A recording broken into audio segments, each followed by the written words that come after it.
Hello everyone, welcome to Libra Financials. तो आज हम जिस सेक्टर की बात करने वाले हैं वो है लाइफ इंश्योरेंस सेक्टर। तो पहले इसका हम लोग बिज़नेस मॉडल समझ लेते हैं। तो इसके लिए मैंने क्या किया कि मैंने जो है एक क्वेरी डाली कि लाइफ इंश्योरेंस के बिज़नेस को इजी लैंग्वेज में एक्सप्लेन कीजिए। ठीक है, तो यहाँ क्या आया, लाइफ इंश्योरेंस का बिज़नेस बहुत सीधा है। यह आर्थिक सुरक्षा बेचने का काम करता है। तो यहाँ पर दिया है, जो कस्टमर है कंपनी को हर महीने या साल में एक छोटी रकम देता है, इसे प्रीमियम कहते हैं। अब कंपनी क्या करती है, ग्राहक को गारंटी देती है कि अगर उसे कुछ हो गया तो उसके परिवार को एक बड़ी रकम मिलेगी। इसे सम एश्योर्ड कहते हैं। ठीक है, अब कंपनी पैसा कैसे कमाती है? कंपनी क्या करती है, लाखों लोगों से प्रीमियम इकट्ठा करती है, एक बहुत बड़ा फंड बन जाता है जिससे। ठीक है, फिर क्या करती है, कंपनी के पास एक्सपर्ट्स होते हैं। वे डेटा देखकर जानते हैं कि एक साल में सभी लाख लोगों की मौत नहीं होगी, केवल कुछ ही लोग क्लेम करेंगे। अब कंपनी क्या करती है, ये जो प्रीमियम आती है उसको जो है अलग अलग जगह जो है इन्वेस्ट कर देती है, जैसे कि शेयर मार्केट, सरकारी बॉन्ड और रियल इस्टेट में, जिससे कंपनी को जो है भारी ब्याज और प्रॉफिट मिलते हैं। ठीक है, तो ये इनका बेसिक जो है बिजनेस मॉडल होता है। ये क्या करती हैं, कस्टमर के रिस्क को जो है अपने पास रख लेती हैं और उसके बदले में उनसे जो है प्रीमियम चार्ज करती हैं कि अगर कोई कैलेमिटी हो गई या कोई प्रॉब्लम आ गई तो जो है कंपनी जो है उनको पे करेगी। ठीक, अब इसके अलग अलग प्रकार हैं, लेकिन इन सब से हट के मैंने एक और क्वेरी डाली थी कि इंडिया में इंश्योरेंस प्रीमियम टू जीडीपी कितना है वर्ल्ड के कंपैरिजन में। तो देखो, अगर टोटल हम लोग देखें वर्ल्ड एवरेज, तो वर्ल्ड एवरेज कितना है, ये 7.3 है, जबकि इंडिया में कितना है, ये 3.7 है। ठीक है, मीन्स ग्लोबल एवरेज के कंपैरिजन में जो है इंश्योरेंस पेनिट्रेशन इंडिया में ऑलमोस्ट हाफ है। और जैसा कि मैंने इसमें सर्च किया था कि इंडिया में इंश्योरेंस प्रीमियम टू जीडीपी, तो इसका लिंकेज जो है कहीं ना कहीं जीडीपी से है। तो जितना ज़्यादा या जितनी तेज़ी से हमारा जीडीपी ग्रो करेगा तो उसी के कंपैरिजन में जो है या उसी के रेशियो में जो है प्रीमियम भी ग्रो करेगा। तो यहाँ पेनिट्रेशन भी कम है और ये जो है इसका ग्रोथ जो है जीडीपी के ग्रोथ से भी जो है लिंक्ड है। तो आने वाले 15-20 साल या 25 साल तक ये जो इंश्योरेंस सेक्टर है ये इंडिया में ग्रो करता रहेगा, इसमें प्रॉब्लम नहीं है। तो देखो, हमने सेक्टर को देख लिया। अब इन्वेस्टमेंट के लिए हम लोग क्या करते हैं, जो मैं फ़िलॉसफी फॉलो करता हूँ इसके अकॉर्डिंग मैं क्या करता हूँ, जो मार्केट लीडिंग कंपनीज़ होती हैं उनमें जो है स्विंग ट्रेडिंग करने की कोशिश करता हूँ। तो अगर मैं जैसे कि एचडीएफसी लाइफ इंश्योरेंस में जाऊँ और इसके पीयर सेक्शन में जाऊँ, तो देखो यहाँ पर मेनली जो है फोर कंपनी है। एक लाइफ इंश्योरेंस है एलआईसी, और एक एसबीआई लाइफ इंश्योरेंस, फिर एक एचडीएफसी लाइफ इंश्योरेंस, फिर एक है आईसीआईसी प्रूडेंशियल लाइफ इंश्योरेंस। तो आज हम जो है एलआईसी और एसबीआई को जो है एक्सक्लूड कर रहे हैं। ठीक है, ये जो है गवर्नमेंट कंपनी है, इनको कभी और डिस्कस कर सकते हैं, कंपनी में प्रॉब्लम नहीं है। लेकिन आज हम जो है mainly private life insurance company जो कि एचडीएफसी लाइफ इंश्योरेंस और आईसीआईसी प्रूडेंशियल लाइफ इंश्योरेंस है, इसको जो है एनालाइज करने की कोशिश करेंगे। तो अगर एचडीएफसी लाइफ इंश्योरेंस और आईसीआईसी प्रूडेंशियल लाइफ इंश्योरेंस की सबसे पहले अगर डेट देखें, तो दोनों कंपनी का डेट लेवल जो है काफ़ी कंफर्टेबल पोजीशन पे है। ये जो है 17% के आसपास है और ये जो है 19% के आसपास है, डेट टू इक्विटी रेशियो है ना। और इन लोग में जो है जो फाइनेंशियल प्रोडक्ट कंपनीज होती हैं, जैसे कि बैंक है, एनबीएफसी है, या जो लाइफ इंश्योरेंस है, इनका आरओसी जो है बहुत ज़्यादा हाई नहीं होता है ना, क्योंकि इनका मार्जिन जो है उतना बहुत ज़्यादा नहीं होता, थिन होता है।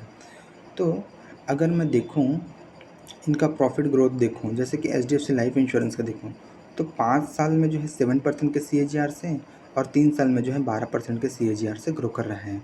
तो ये जो है ग्रोथ कंपनीज नहीं हैं, ये जो है वैल्यू इन्वेस्टमेंट के लिए अच्छी हैं। वैल्यू इन्वेस्टमेंट में होता क्या है कि वैल्यू बाइंग में जब चीज़ें ज़रूरत से ज़्यादा सस्ती हो जाती हैं तब उसको ख़रीदा जाता है, और जब वो अपनी फेयर वैल्यू पे आ जाए तो फिर जो है उनको बेचकर प्रॉफिट बुक कर लिया जाता है।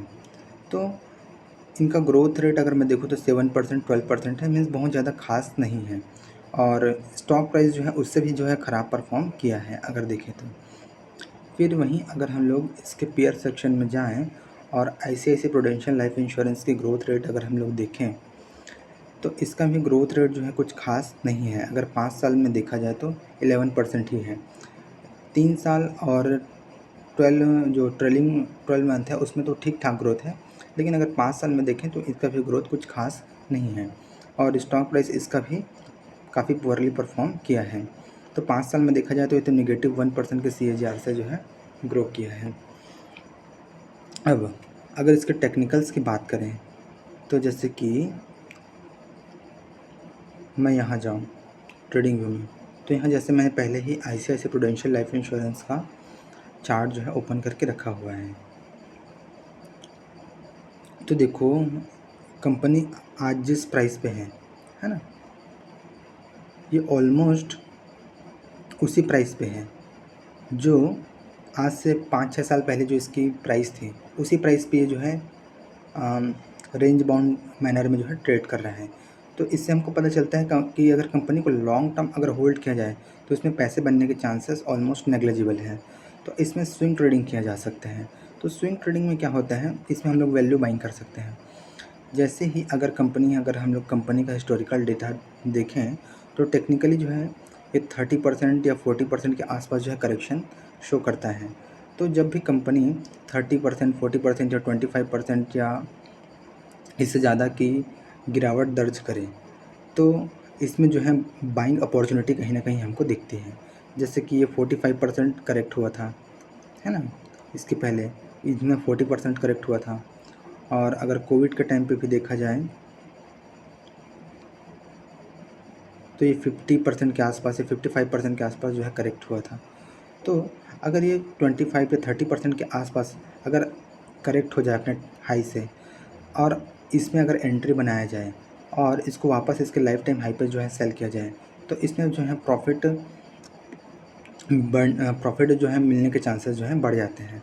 तो अभी जो है कंपनी कितना 25% के आसपास जो है डाउन है ICICI प्रूडेंशियल लाइफ इंश्योरेंस। और अगर HDFC लाइफ की देखें तो HDFC लाइफ इंश्योरेंस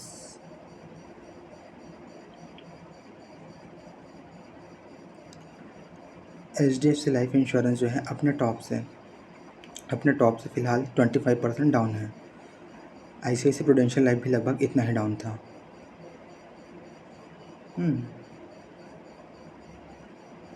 और अगर हिस्टोरिकली देखें तो ये भी 30-40% के आसपास जो है करेक्ट होता है अपने टॉप से। तो यहाँ भी देखो 40% के आसपास जो है इसमें करेक्शन मिला है। तो अगर हम लोग यहाँ पर भी अगर इसको बाय करें और इसको टॉप में भी सेल करने की कोशिश करें तो इसमें भी ठीक ठाक गेन हमको जो है नज़र आता है। ठीक है, ये तो हुई टेक्निकल्स की बात, है ना। यहाँ पर मैं इसके फंडामेंटल्स में जो है ना एक और चीज़ दिखाना चाहूँगा। जैसे कि HDFC लाइफ और ICICI प्रूडेंशियल लाइफ इंश्योरेंस की बात करें तो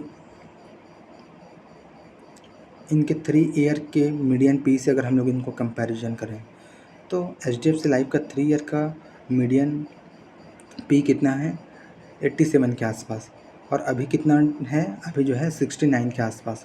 तो अपने 3 ईयर के मीडियन पी से ये जो है सस्ता है।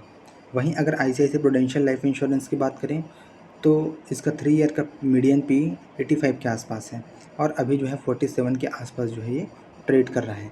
मीन्स ये भी अपने 3 ईयर के मीडियन पी के कंपैरिजन में जो है सस्ता है। तो फंडामेंटली भी जो है कंपनी जो है सस्ती नज़र आ रही है। और अगर टेक्निकल्स की बात करें तो ये भी जो है ठीक ठाक करेक्ट हुई है अभी की जो रिसेंट मार्केट करेक्शन हुआ है उसमें।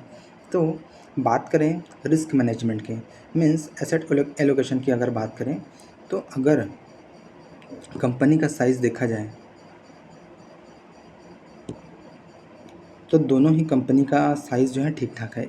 एक जो है 1,31,000 करोड़ के आसपास की मार्केट कैप है इसकी और ICICI प्रूडेंशियल लाइफ इंश्योरेंस की मार्केट कैप जो है 75,000 करोड़ के आसपास है।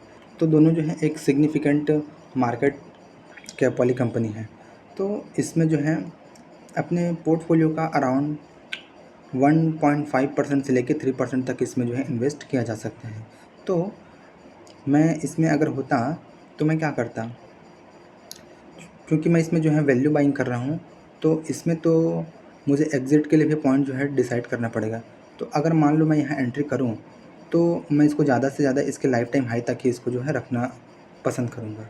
तो यहाँ से 30 या 25% के आसपास जो है गेन ले लिया जाए, उसके बाद यहाँ से एग्ज़िट कर लिया जाए, फिर किसी दूसरी कंपनी को ढूँढा जाए। तो मैं इन कंपनीज़ में जो है अपने पोर्टफोलियो का हाफ से लेके 3% तक, सॉरी 1.5 से लेके 3% तक जो है लगाने में कंफर्टेबल हूँ। और इसको जो है मैं इसके रिसेंट टॉप तक ही इसको होल्ड करने में ज़्यादा कंफर्टेबल फील करता हूँ। इसको लॉन्ग टर्म में इसको होल्ड नहीं करना चाहता। तो अगर HDFC का मैंने देखा तो वहाँ जो है 35% के आसपास आ रहा था। और ICICI इंश्योरेंस की अगर हम लोग बात करें तो ये भी 30% के आसपास मैं इसमें गेन लेके इसको जो है यहाँ से एग्ज़िट कर लूँगा। तो वैल्यू बाइंग में ऐसा ही होता है कि जब चीज़ें ज़रूरत से ज़्यादा सस्ती हो जाती हैं तब इनको हम ख़रीदते हैं, और एक जो है ठीक ठाक प्रॉफिट लेकर, जैसे 30% 40% ऐसा प्रॉफिट लेकर जो है वहाँ से एग्ज़िट कर जाते हैं। तो अगर ICICI प्रूडेंशियल लाइफ इंश्योरेंस की बात करूँ तो मैं तो इसमें ये जो रिसेंट इसका जो हाई बना था, है ना, ये जो रेजिस्टेंस है यहाँ तक इसको लेके इसको छोड़ दूँगा। तो यहाँ पर भी 30% अपने को गेन नज़र आता है करंट प्राइस से। और HDFC की बात कर लेते हैं एक बार। HDFC में तो ऐसा कोई रेजिस्टेंस बना नहीं है, तो यहाँ से अगर इसके टॉप तक भी हम उसको होल्ड करें तो ये भी 35% के आसपास जो है हमको गेन दे सकते हैं। तो दोनों कंपनी में जो है 35 या 30% के आसपास हमको जो है गेन नज़र आता है वैल्यू बाइंग के बेस पे। तो मैं होता तो इसमें अपना पोर्टफोलियो का 1.5% या उस 3% के आसपास जो है इन कंपनीज़ में जो है इन्वेस्ट करने में कंफर्टेबल होता। तो इसके बाद अगर हम और कुछ पॉइंट अगर देखें तो और कुछ पॉइंट तो इसमें है नहीं। तो ये जो वीडियो बनाने का पर्पज़ जो है ये सिर्फ एजुकेशनल पर्पज़ के लिए ना, मैंने स्टार्टिंग में भी डिस्क्लेमर जो है दिखाया था कि ये किसी भी तरह का रिकमेंडेशन नहीं है। ये जो कंटेंट जो बनाया गया है ये सिर्फ और सिर्फ एजुकेशनल पर्पज़ के लिए ही है, कि मैं किस तरह से जो है वैल्यू बाइंग करता हूँ या मेरी फ़िलॉसफ़ी क्या है, या स्टॉक मार्केट में स्टॉक्स को एनालिसिस करते वक्त मैं किन किन पॉइंट को कंसिडर करता हूँ, ये जो मैंने आपके सामने जो है डिस्कस किया है। ठीक, तो वीडियो देखने के लिए थैंक यू।